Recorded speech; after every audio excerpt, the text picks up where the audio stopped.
We talk about the idea of Supreme Court reform, which includes expanding the Supreme Court. And conservatives are slamming this playbook online, one critic calling it online staffer brain rot, another blasting Harris, no bad ideas, as just that, bad ideas. Kamala Harris just walked in front of a microphone and basically admitted Democrats are out of ideas. That is what made this whole thing so embarrassing. She sat there talking about a no bad ideas brainstorm, like she was leading some late-night college group project instead of discussing the future of the United States. It would be a little more like Kamala Harris. And I say that because I wish they would have a no bad ideas brainstorm session, because right now they have a lot of bad ideas. They're sitting there watching Kamala Harris say, I'm going to eliminate the filibuster. In order to do what she wants, she would have to do that. Pack the Supreme Court, D.C., Puerto Rico states. Guess who said that last week? And look at the ideas she came up with. Not border security, not inflation, not crime, not wages. Kamala Harris immediately jumped to changing election systems, changing the Supreme Court, changing Senate power, and changing the rules after getting politically humiliated in the last election. That tells you everything about where her head is right now. To be the next president of the United States of America, she was asked, can she win this time? And she said yes. The funniest part is that Kamala Harris tried to present this whole thing like some brave intellectual conversation. No, Kamala, people can hear desperation when you talk. She starts rambling about abolishing the Electoral College, expanding the Supreme Court, adding Puerto Rico and D.C. as states, and creating penalties for Supreme Court nominees. Neutralize these red states from cheating, including blue states expanding their maps. Why would somebody immediately run toward changing institutions instead of changing policies? Because changing policies requires competence. Kamala Harris already tried that route, and voters rejected it. So now she sounds like somebody trying to redesign the game board because she keeps losing the game itself. That is not visionary leadership. That is political frustration in real time. Every single senator, in my mind, that is a Democrat, will put into place and mechanize exactly what she is saying. James Carville has told me to my face. So, yes, it is a naked political calculation, but it's time for Republicans to have some naked political calculations, because when the shoe's on the other foot, and mark my words, it will be, they will do each and every one. And let's talk about the Electoral College argument, because Kamala Harris keeps speaking like she narrowly lost some unfair election. Donald Trump beat her 312 electoral votes to 226. That is not a tiny technical loss. That is a clear defeat. She also lost the popular vote, which makes the whole Electoral College rant even more ridiculous. Kamala Harris is standing there acting like America failed her when voters literally rejected her in both systems. So what exactly is the complaint here? That voters did not understand her genius?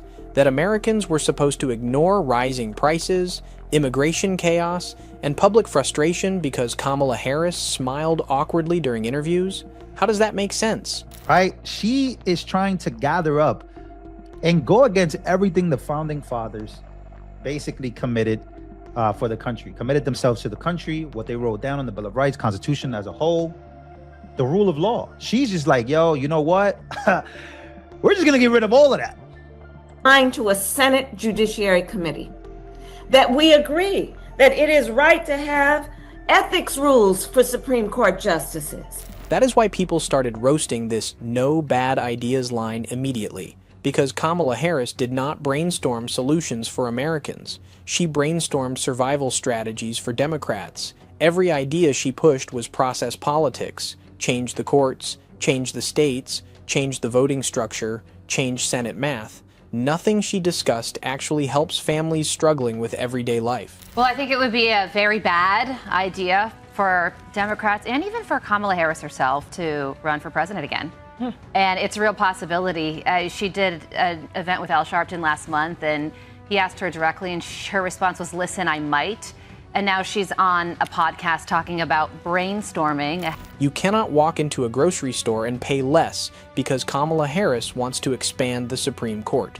Nobody's rent goes down because she wants to eliminate the Electoral College. Normal people are trying to survive, and Kamala Harris sounds obsessed with rearranging constitutional furniture because her political career is hanging by a thread. that ad that Kamala Harris was the target of, where she's for they, them, Donald Trump is for I. They're not doing that. I think the rise of the Democratic Socialist movement is a very real thing in this country.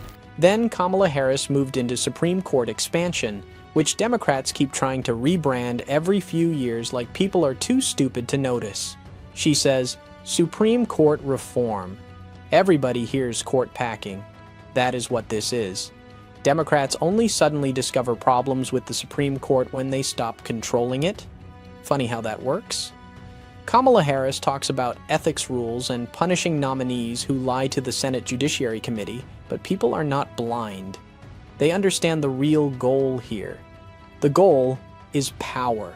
Kamala Harris wants institutions reshaped in ways that benefit Democrats long-term because she knows her side has lost trust with a huge portion of the country. You'd think there would be some more introspection. You think she would be kind of talking about, what are ways that we could win back the trust of the American people? What are some policies that we could put forward that would help, increase the quality of life for Americans? But no.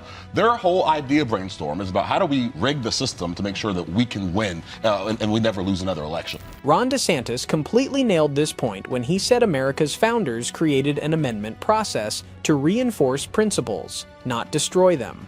Kamala Harris is approaching these institutions like somebody trying to force a software update after forgetting the password.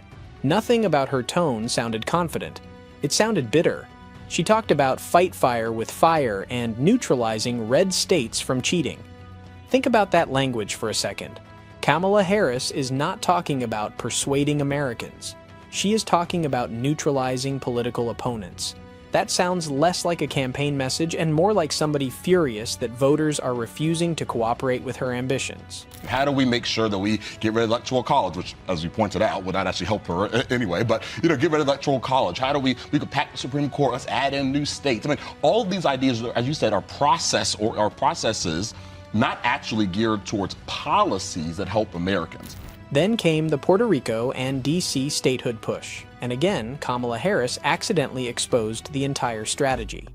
Everybody already understands why Democrats love this idea. Washington, D.C. votes overwhelmingly Democrat. Puerto Rico is viewed by progressives as another area that could strengthen Democratic power in the Senate.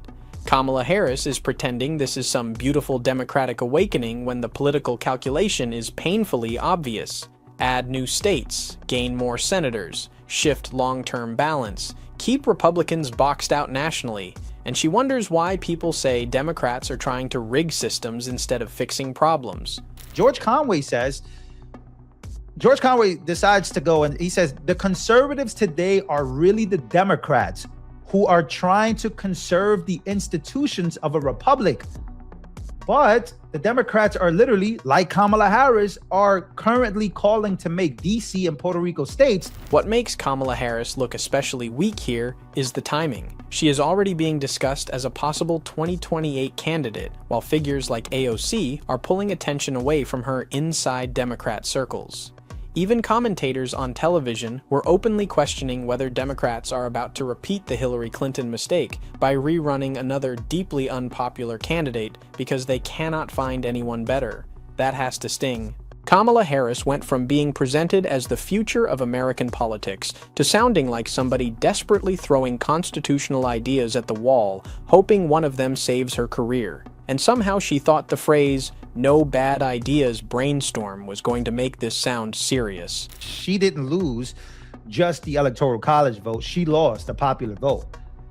Packing the Supreme Court, they've been talking about that for a very long time. They've also, AOC was just on stage talking about, getting rid of the filibuster. Kamala Harris really exposed herself the moment she started talking about fighting fire with fire. That line told everybody exactly what this is actually about. This is not some noble movement to protect democracy.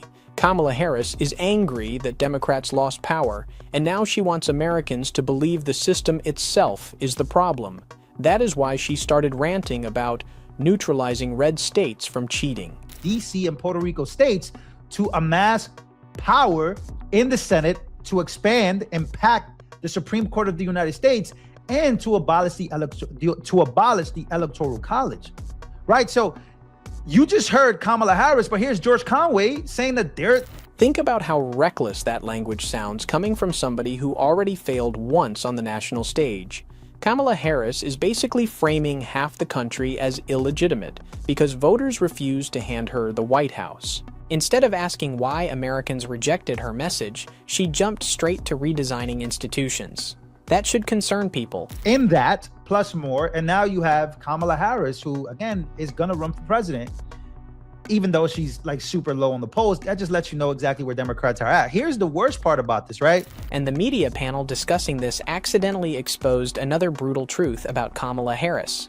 None of these ideas actually improve life for normal Americans. Martha McCallum pointed it out perfectly when she said these are process politics. Exactly. Kamala Harris is obsessing over Senate mechanics, court size, and electoral college rules while people are struggling with rent, food prices, and safety concerns.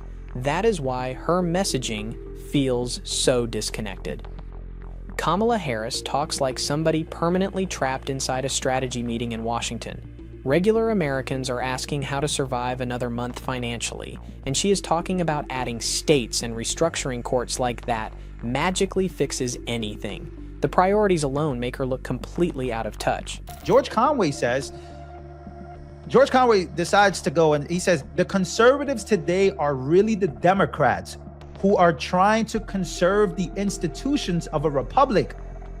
But the Democrats are literally, like Kamala Harris, are currently calling to make DC and Puerto Rico states to amass power in the Senate to expand and pack the Supreme Court of the United States and to abolish the Electoral College. That is also why the backlash hit so hard online. People noticed immediately that Kamala Harris did not mention solutions for families. She mentioned solutions for Democrats. Huge difference. One television commentator even said these ideas sounded like naked political calculations, and honestly, that is exactly what they are. Kamala Harris knows Democrats are losing support in major areas of the country, especially after years of public frustration over immigration, inflation, and cultural issues. So instead of adapting to voters, Kamala Harris sounds determined to adapt the system around voters. That is the part people do not trust. Americans can tolerate losing politicians. What they hate are politicians who start sounding bitter enough to rewrite rules after losing. You just heard Kamala Harris, who ran for president and lost, come out and say everything that George Conway, like she said everything to the contrary. And here he is basically saying that Kamala and the Democrats are the ones trying to conserve a republic. She just talked about destroying the whole thing, tearing the whole thing down to make sure. Then the conversation shifted toward Kamala Harris possibly running again in 2028. And honestly, that made this even funnier. Democrats are already nervous about candidate quality, and now Kamala Harris is out here reminding everybody why her last campaign collapsed. She already lost badly to Trump. Not narrowly, not controversially, badly. Trump finished with 312 electoral votes, while Kamala Harris sat at 226, and she still somehow talks like she was robbed by the Electoral College. That is like getting blown out in a football game and blaming the scoreboard design afterward. Kamala Harris keeps acting like America misunderstood her when the reality is voters heard her clearly and still walked away. They assumed they had certain votes, and that is always what the Democrat Party does. So now that she's calling for good ideas, if I were in her party, I would be sort of offended. Like, where were you when I was trying to be heard a while ago? Even inside Democrat circles, there is obvious uncertainty around Kamala Harris. AOC has more excitement behind her right now. Gavin Newsom keeps positioning himself nationally. Other Democrats are quietly trying to move beyond the disaster of the last election cycle. Yet Kamala Harris keeps floating around interviews and podcasts, sounding like somebody trying to relaunch a failed product with new packaging. She did an event with Al Sharpton, hinted she may run again, then jumped onto this no bad ideas conversation, hoping people would suddenly view her as bold. Instead, she reminded everybody why her public image struggles so badly. Kamala Harris talks in circles constantly, and when she finally becomes direct, it is usually about changing institutions instead of improving conditions. How do we resist this administration? They never talked about how do we earn votes. When she says now she's calling for more ideas, there's no bad ideas. First of all, the biggest bad idea ever was the Democrat Party not giving their voters a choice whatsoever and just installing her as the presidential candidate. Then Republicans started responding more aggressively, and honestly, Kamala Harris handed them easy material. Kayleigh McEnany warned Republicans that Democrats are serious about removing the filibuster if they regain enough power. She mentioned there are no more major Democrat holdouts like Kyrsten Sinema or Joe Manchin standing in the way. That changes the conversation completely. Kamala Harris is not speaking in fantasy terms anymore. Democrats have openly discussed court expansion, filibuster removal, statehood changes, and electoral college attacks for years now. Kamala Harris simply said the quiet part out loud in a way that sounded unusually blunt. That is why conservatives reacted so strongly to it. They didn't listen to any ideas during that campaign because many voices in her party were clamoring to be heard, including a lot in rural areas that they blatantly ignored. And when you look at the campaign trail that she went on and that they invested in, it was very urban. They felt they had things on lock. AOC pushing similar ideas only reinforced the point. This is bigger than Kamala Harris personally. This is where parts of the Democratic Party are moving ideologically after repeated election frustrations. Instead of rebuilding trust with voters, they are becoming more focused on structural advantages. That is why people heard Kamala Harris talking about DC and Puerto Rico statehood and immediately understood the Senate implications. Nobody is confused about the strategy here. Kamala Harris wants these proposals framed as democratic reform, while critics view them as attempts to lock in long-term political control. And because she delivers these arguments with that awkward, overly rehearsed style, the whole thing somehow sounds even less convincing. Hey, what do you guys think? I mean, this is the party that was paying influencers millions of dollars to just show up at the White House under the Biden administration and tweet something out. So, look, everything they do is stale because everything they do is not based on serving the public or having policies that work that actually care about people. It is always about simply scoring or currying or stealing votes. The most damaging part for Kamala Harris is that this entire conversation makes her look weak rather than powerful. Strong politicians usually expand support after losses. Kamala Harris is floating institutional redesign ideas after a major defeat while still trying to position herself as the future of the Democratic Party. That contradiction is brutal. If voters already trusted Kamala Harris, she would not need to flirt with changing so many foundational systems at once. The panic underneath all this is obvious. Kamala Harris understands Democrats lost ground with working-class voters, independents, and even parts of minority communities. Instead of rebuilding naturally, she sounds increasingly fascinated with changing the political environment itself. That is why this backlash exploded so fast. People are not just reacting to Kamala Harris sounding radical. They are reacting to how desperate she suddenly sounds.